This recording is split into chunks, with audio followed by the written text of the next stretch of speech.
Hello बच्चों, आप सभी को नमस्कार। तो चलिए बच्चों, हमारा जो टॉपिक चल रहा है वो यूनिट कन्वर्जन चल रहा है, जो फिजिकल केमिस्ट्री के लिए बहुत इम्पोर्टेंट है। इससे पहले 2 लेक्चर हो चुके हैं जिनमें हम वॉल्यूम और प्रेशर की यूनिट की बात कर चुके हैं। आज नंबर 3 लेक्चर में हम बात करेंगे तीसरी यूनिट एनर्जी की।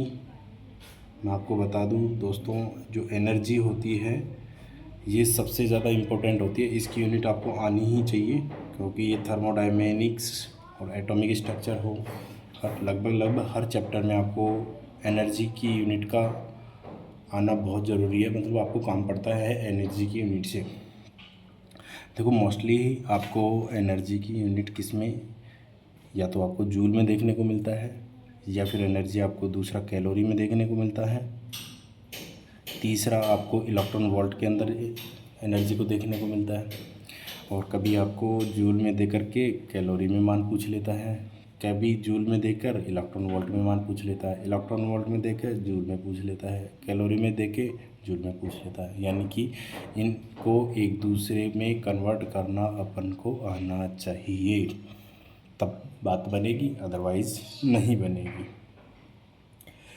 देखो, वैसे तो इनका मान फिक्स करके आप निकाल सकते हैं, लेकिन कई बार क्या होता है कि डाटा अपन को एग्जैक्ट पता नहीं होता और हमारी यूनिट गलत निकल जाती है।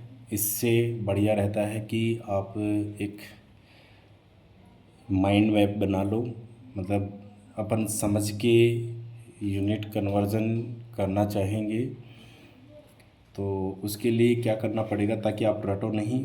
इस एक समय के बाद में जब आप बहुत ज़्यादा प्रैक्टिस हो जाती है तो आप डायरेक्ट भी कर सकते हैं, लेकिन शुरुआती दौर में फाउंडेशन अच्छा बनाने के लिए हमें क्या करना पड़ेगा, 1 बाय 1 हर एक चीज़ को देखना पड़ेगा।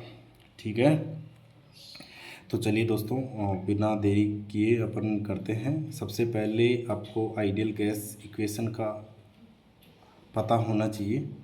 आइडियल गैस इक्वेशन क्या होती है? आइडियल गैस इक्वेशन देखो, ये होती है PV बराबर nRT।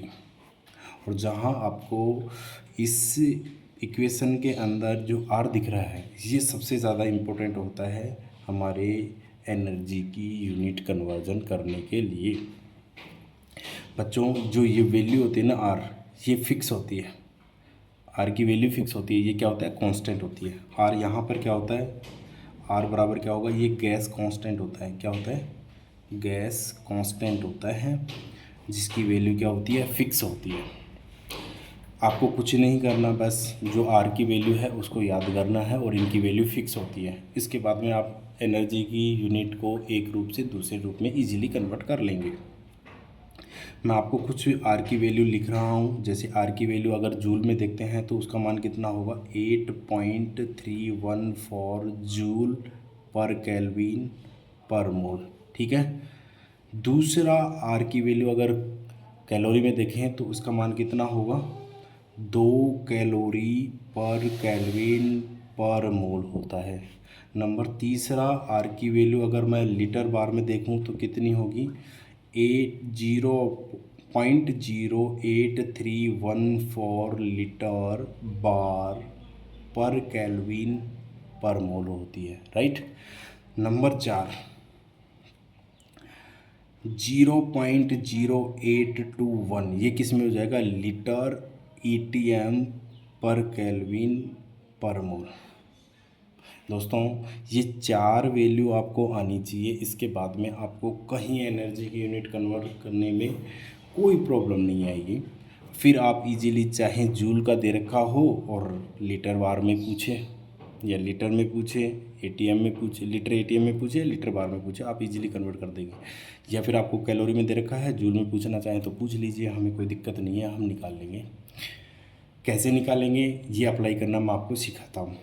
इसको एग्जाम्पल के माध्यम से सीखते हैं। जैसे कोई एक एग्जाम्पल लेते हैं, एग्जाम्पल के तौर पे देखते हैं कि कोई पूछ ले आपसे कि 50 जूल कितने कैलोरी के बराबर होता है। 50 जूल कितने कैलोरी के बराबर होता है? अगर आपसे कोई पूछ ले तो अब आप इसको बहुत ईजिली कर लेंगे। कैसे? जो आपको वैल्यू दे रखी है ना उसको तो यहाँ पे लिख लीजिए 50 जूल, और इस वैल्यू में आपको किससे मल्टीप्लाई करना है? आर की उस वैल्यू से मल्टीप्लाई करना पड़ा है जो अपन को पूछ रहा है, यानी कि कैलोरी का मान अपन को पूछ रहा है। तो आर का मान, कैलोरी के मान को, जो आर का जो कैलोरी में मान होता है उसको अपन इससे क्या कर देंगे? मल्टीप्लाई कर देंगे। यानी कि यहाँ पे आर की जो वैल्यू है कैलोरी में कितनी है? 2 कैलोरी पर केल्विन पर मोल। और साथ में क्या करना है? जो अपन को दे रखा है उस वैल्यू, आर की उस वैल्यू में हम उसको डिवाइड करना है। यानी कि अब जूल से अपन को डिवाइड करना पड़ेगा। जूल की आर की वैल्यू कितनी है? 8.314 जूल पर केल्विन पर मोल। बस इतना काम करना, उसके बाद अपना काम हो गया। अब देख लीजिए, काट लीजिए, पर मोल से पर मोल काट दीजिए, पर केल्विन से पर केल्विन काट दीजिए, जूल से जूल काट दीजिए। हमारे पास बचा क्या? कैलोरी बचा। साथ में क्या बचा? 50 और 2, तो यानी कि इसको 50 को 2 से गुना करूँगा तो क्या हो जाएगा? 100 हो जाएगा। नीचे कितना मान बचा है? 8.314, इसका भाग देंगे और साथ में क्या बचा है? कैलोरी। इतना मान अपने पास निकल के आ जाता है, राइट। इसको मल्टीप्लाई कर लेना आप, जो मान है वो निकल के आ जाएगा, 1 पॉइंट कुछ कुछ निकल के आएगा, राइट। दूसरा एग्जाम्पल है, दूसरा एक एग्जाम्पल और देख लेते हैं हम, कि आपसे पूछ ले कि एक कैलोरी है जो कितने जूल के बराबर होती है। अगर कोई पूछ ले आपसे एक कैलोरी कितने जूल के बराबर होगी, तो आप आइए वही फॉर्मूला, पहले क्या लिखेंगे? कैलोरी का मान लिख दीजिए। अब इस कैलोरी के मान को किससे? आर की उस वैल्यू से मल्टीप्लाई कर रही है जिसका हमें निकालना है मान, जिसमें हमें पूछा है। यानी कि जूल में पूछ रहा है तो जूल की वैल्यू से मल्टीप्लाई करनी पड़ेगी। यानी कि जूल की वैल्यू क्या दे रखी है? आर की 8.314 जूल पर केल्विन पर मोल। इससे क्या करना पड़ेगा? एक कैलोरी को मल्टीप्लाई करना पड़ेगा। कर दीजिए 8.314 जूल पर केल्विन पर मोल। बात समझ में आ रही है? अब इसको क्या करना पड़ेगा? साथ में डिवाइड करना पड़ेगा। किससे? जो मान दे रखा था ऑलरेडी पहले। तो आर की कैलोरी में मान दे रखा है, तो अब कैलोरी में रखना पड़ेगा ना आर का मान। तो कैलोरी में कितना होता है आर का मान?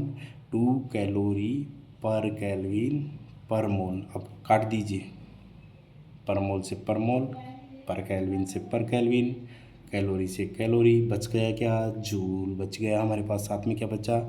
1 और 8.314, इसको मल्टीप्लाई करेंगे क्या बचेगा? 8.314 अपॉन में क्या है? 2। अगर आप इस वैल्यू में अगर इस वैल्यू का भाग लगाएंगे और साथ में क्या है? जूल, तो हमारे पास क्या निकल के आता है? लगा दीजिए। 8 में अगर 2 का भाग देंगे तो कितनी बार जाएगा? 4। 0.3 में 2 का भाग देंगे तो 1, कितना? लगभग 4.1 के आसपास आ रहा है। ये कितना आ रहा है? जूल में। जूल बचा हुआ है। यानी कि मैं क्या बोलूँगा? एक कैलोरी होती है वो किसके बराबर होती है? 4.1 जूल के बराबर हो रही है। यहाँ तक किसी को कोई समझ में नहीं आया तो बताइए, समझ में आया? अगर आपसे पूछ ले कि एक जूल में कितने कैलोरी होता है, आप देख लीजिए। अब आप इसको क्या करेंगे? इस वैल्यू को बराबर में है तो नीचे लीजिए, ये आपको जूल के बराबर में कितने कैलोरी है वो पता चल जाएगा। जैसे कि एक जूल बराबर क्या होगा?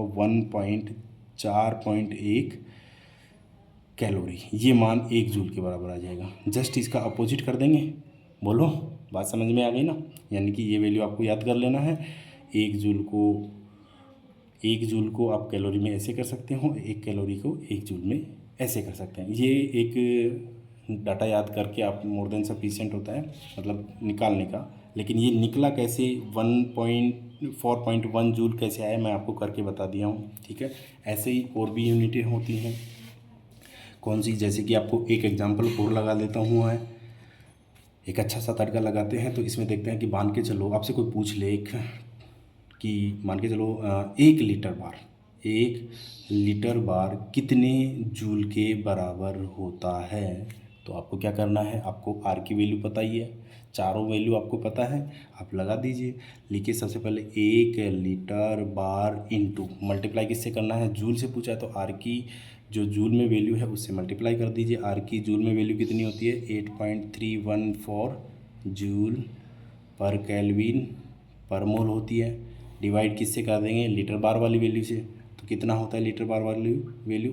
0.0831 लीटर बार पर केल्विन पर मोल। देखा ना, पर मोल से पर मोल कैंसिल, पर केल्विन से पर केल्विन कैंसिल, लीटर बार से लीटर बार कैंसिल। आपको चाहिए जूल में, तो एक जूल बच गया है। यहाँ पे वैल्यू जो निकल के आएगी वो जूल में निकल के आएगी। एक को मल्टीप्लाई करेंगे इस वैल्यू से तो उतना ही रहेगा, कोई चेंज आएगा नहीं। 8.314 अपॉन किससे मल्टीप्लाई कर देंगे, डिवाइड करेंगे 0.08314, और वैल्यू किस में निकल के आ जाएगी, जूल में, राइट।